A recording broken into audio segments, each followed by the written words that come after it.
We didn't set out to build $1 million candle business. In fact, we were just looking for a creative outlet that we hoped could potentially replace one of our salaries. But what started as a few candle experiments in our kitchen turned into something bigger than we could have ever imagined. And if you've ever wondered if it's possible for you to start from scratch, it is. In this episode, I'm walking you through the exact steps we took to go from burnout to building a brand, one candle at a time.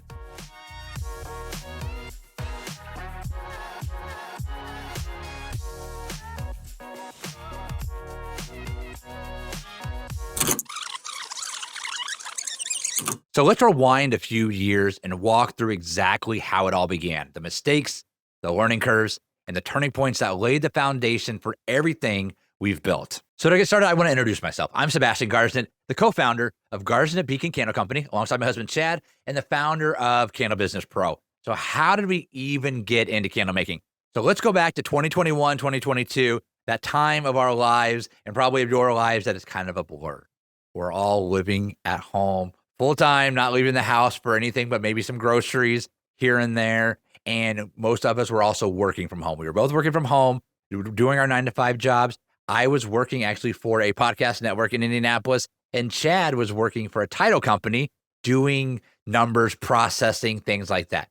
Now, you'll get to know Chad as you go through the podcast, or if you've seen any of our videos on YouTube's, or if you're inside of our inner circle, you may know Chad a little bit more and realize that he's not necessarily the one crunching the numbers, doing the marketing and all of that.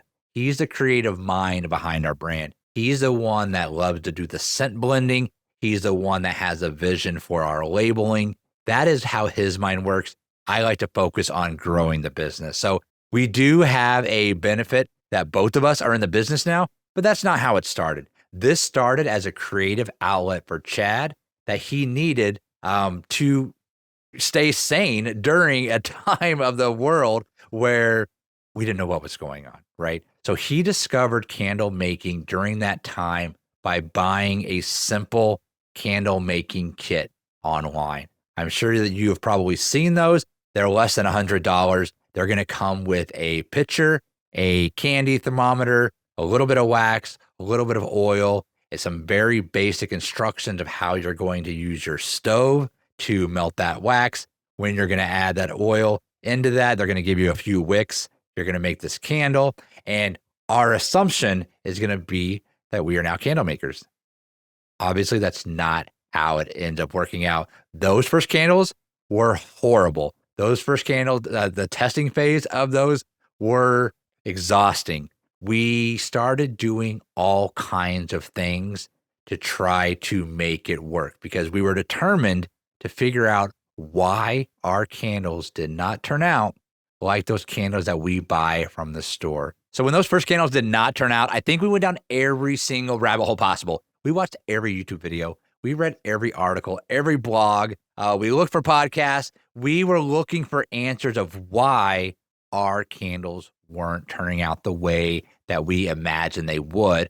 And I think we did what many people do, was start buying all kinds of different supplies, changing your wax, changing your wick, soaking your wick in olive oil, I remember was a thing for your wooden wicks, using multiple wicks instead of just one, and then going back down to one. We tried everything. We were blending our own waxes together. That's how determined we were to figure out what was wrong, when in reality, the problem was we weren't just sticking to the basics when we first started.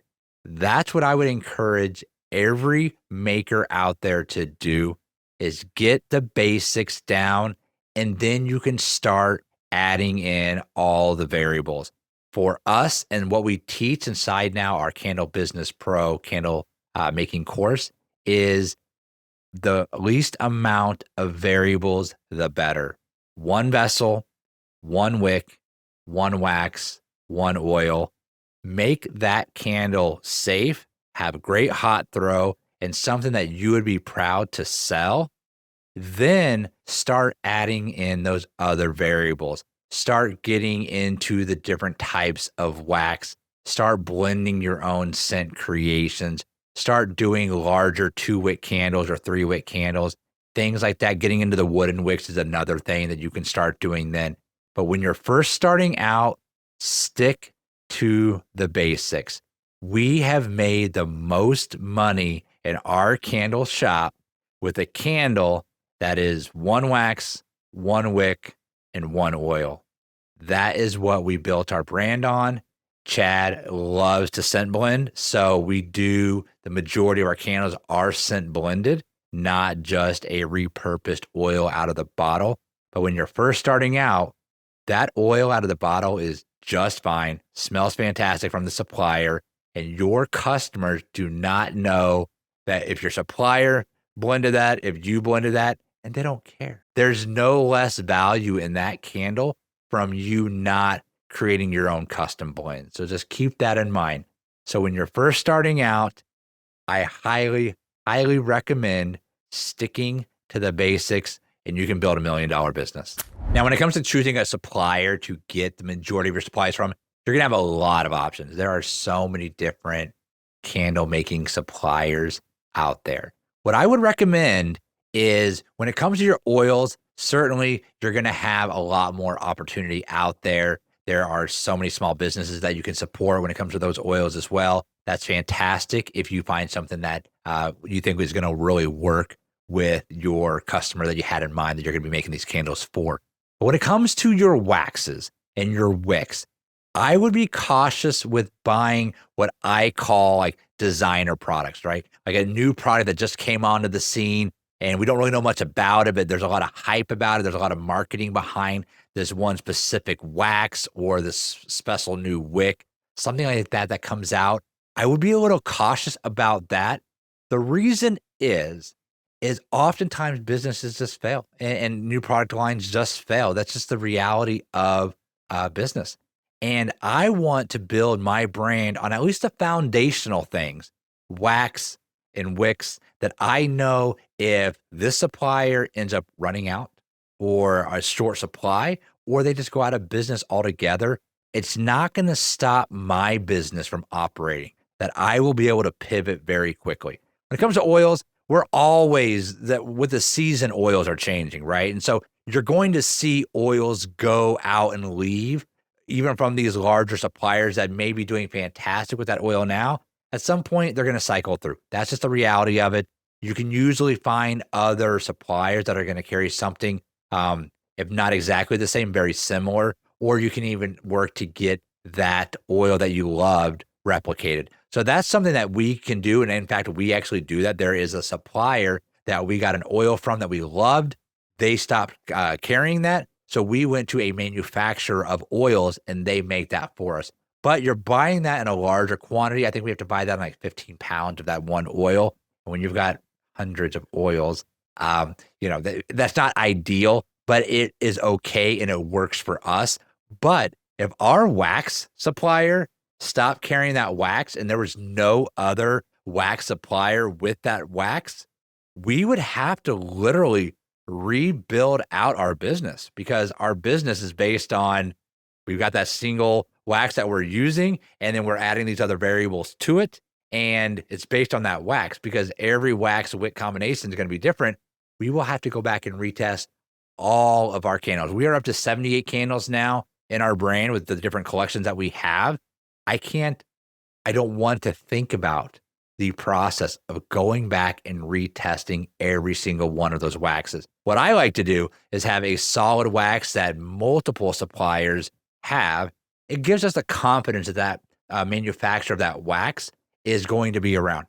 Now, very well, there are plenty of big businesses in the world that go out of business as well, where things change, they change formulas, and we have to adjust to it. Just think about like Coca-Cola. They have made Coca-Cola for, I don't know, hundreds of years, and they've changed the formula over time.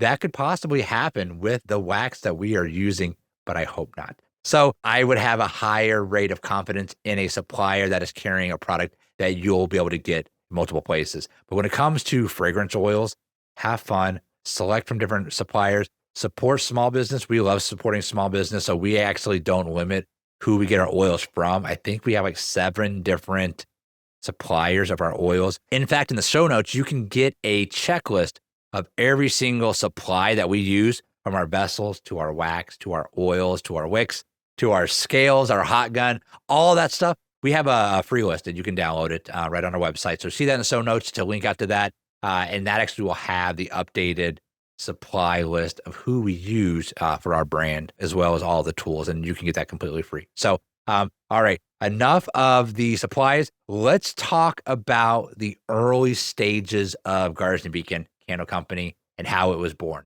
So Garsnett's our last name. Me and Chad's last name is Garsnett. And Beacon, it was kind of a play on words, and we were doing a lot of searching around to find it. So we were in Indianapolis, and we were going to be moving up to Michigan, or that was the goal. That was the dream we had, was to move up here and live in one of these little coastal towns. So I wanted something that was kind of more Michigan water themed. So the Beacon is on the lighthouses. We didn't know that Michigan actually has the most lighthouses of any state in the country. I just would have assumed it would have been on the East Coast somewhere, but I would have been wrong to assume that. It is, in fact, Michigan has the most lighthouses of any state. So with the lighthouse, like Garsnett Lighthouse, things like that didn't work, but Beacon kind of worked. And it also went along with Chad's desire to make our business a give back business, where we are putting giving back to our community at the top of our priorities. And so he liked the idea of being a beacon in the community and being that light in the darkness for some communities. And so that is how we came up with Garsnett Beacon and then Candle Company at the end of it. So that's where we got our name from. People ask us all the time how we got that. And if we recommend other people using their names. It's really tough for me to say this because we use our name in our brand, but I wouldn't just create a brand that's, Sebastian's Candle Company or even just Garsnett Candle Company. I wouldn't have done that.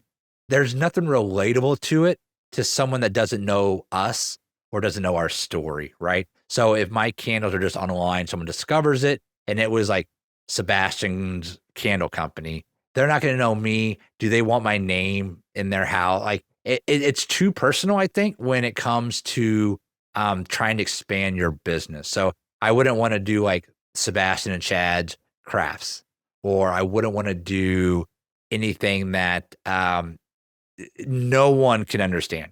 With Garsnett Beacon, our logo is a lighthouse with that beacon shining. So that really plays into it. So naming of your candle brand is going to be something that you're going to want to really think about and think about who your customer is. And that really ties into my next point here about your branding. When you start your candle business, it's going to be crucial to your brand making it that you really understand who you're making candles for. Now, while we're just at home testing and just trying to figure out the basics, we're just trying to figure out if we can get a wick to burn correctly. I understand we're not thinking about our customers necessarily at that point.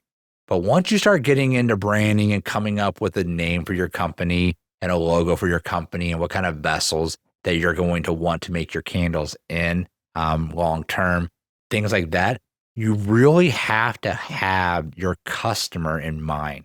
And it's broken into two different things. You're going to have a niche and you're going to have a target audience. So let's think of your niche as the category that your candles are going to fit in. So do you want to make candles that have labels of all different exotic cities in the world that famous people travel to? Is that going to be your niche, or do you want them to be hotel inspired and have all of these scents of these different locations that people will stay in whenever they travel to these nice places? Do you want to have your niche theme parked, right? Theme park themed of all these different locations and things that are going to inspire or remind people of those locations. That is what your niche is going to be. Another niche would be your farmhouse cottage. Are you going to have them in mason jars with some twine around the lids and a hang tag? Are you wanting to go with a luxury candle? Are you going to be having elevated ingredients in them at a lot more higher end cost? What is your niche? Just making a candle, putting your name on the front of it and just throwing it out there to the world, and then just hoping people are going to, one, locate it when they're looking for something and then buy it from you. It's going to be tough. You need to have a niche so that you can understand and drive the direction that all of your branding around your candle line is how it's going to be made. So from not only your logo, but also in the social media posts that you make, in the graphics that you include with the emails that you're going to be sending out to people, the communication that your customers expect from you. This is all determined by what your niche is. And so you've got to have that kind of figured out. And what I recommend is just stick with something basic. Stick to something that you're a part of. What are things that you do that you could easily relate to a customer that would be buying from that? Are you a mother of lots of kids and you are in these mom groups and you get together and you understand their struggles in lives, how they just need some time to themselves? Are you a world traveler that is, jet setting for work all the time? You're staying in hotels every single night. If you understand how that life is, you can make a candle brand around that, and you'll understand how to communicate with those people because you're one of those people, right? We love to shop small in downtowns versus going to big box malls, stores like that, right? So we understand the kind of products that are sold in these downtown shopping districts. We understand the price points that are going to be in them. So we understand the candles that are in those type of stores, and that's where we want our candles to be. So we built our candle line around those customers. So we went and shopped all these different stores, specifically women boutiques, because women do dominate the market when it comes to buying of candles and enjoying candles. So that's, of course, something that we aren't part of, but we wanted to understand more. So we're going into all of these stores. We're picking up candles. We're smelling them. We're seeing what types of scents are really gravitating towards that customer and that niche. We understand the price point for the certain sizes of candles, right? So a lot of these women boutiques, they're not going to have a mason jar in there. They're also not going to have $100 plus candles, and they're not going to have candles less than $20. When we shopped all of these stores for the kind of the niche that we wanted to be in, we noticed it was $25 to $38 for those candles. They were roughly between 8 and 12 ounces. They were in a nice, usually pretty simplistic vessel with labeling. What we did to hopefully stand out was a lot of the labeling on these candles in these women's boutiques were all pretty minimalistic. They have the nice script writing on there. That it's really popular, but we wanted to stick out. So if you check out our website, garsnettbeacon.com, you'll see all of our candle labels are bright, colorful, but they still fit the rest of that niche, which is going to be the right size and the right price point. So we knew that down the road, when we decided to start reaching out to stores to potentially carry our products, we would know what stores to go after. Once we had our niche dialed in, we had to figure out more information about who our customers, who is that person that's going into those stores where we want our candles to be, and how do we communicate with them so that they want to buy our candles. And that's what your branding is all about. Understanding who they are, their lifestyle, their income brackets. Do they have kids? Do they not have kids? All of those type of things will help you zero in on who your target audience is. And then you build your brand around that target customer, from the communication, from the social media posts to the price point. Every single thing that goes into your candle brand, you have to have that customer in mind. What are they spending? Can I afford to charge more? Do I have to reduce my prices, even though my cost of goods are not moving along with that? All of those things have to come into consideration, but you have to have that end goal in mind of who is going to buy those candles. So that is niche and target audience. We will get much more into that. We actually have an entire branding workshop that we'll definitely be sharing some of the tips from. That workshop is inside of our inner circle currently, but I'll definitely be pulling from that to share with you here.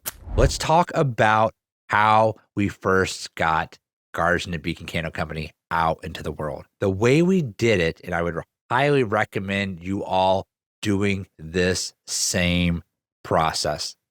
When you know that you are going to make and build a candle brand, Start talking about it. Do not be what I call an undercover candle maker. Don't just show up on Facebook or Instagram or TikTok one day and say, hey, friends and family, I have a candle brand. Please buy my candles. Because you're going to be disappointed in the results if that's the method that you take. What you're going to want to do is let those potential customers go on the journey with you. So when you know, hey, I'm going to make this into something. Okay, great. So now create a Facebook business page or an Instagram page or a TikTok, wherever your customer is. Keep that in mind. You don't have to be on all the platforms at once. Go to where your customer is. Start talking about your brand. Let them go on the journey with you. Let them see the struggles. Be vulnerable with your followers. Let them see the messes that you make, how imperfect your candle making space is, how you're making it in just this little office that during the day you're working your 9 to 5 and it's a computer and monitors and a keyboard. And at night it becomes like a candle studio. Let them see what it takes so they can go on that journey with you, because then they're part of your story.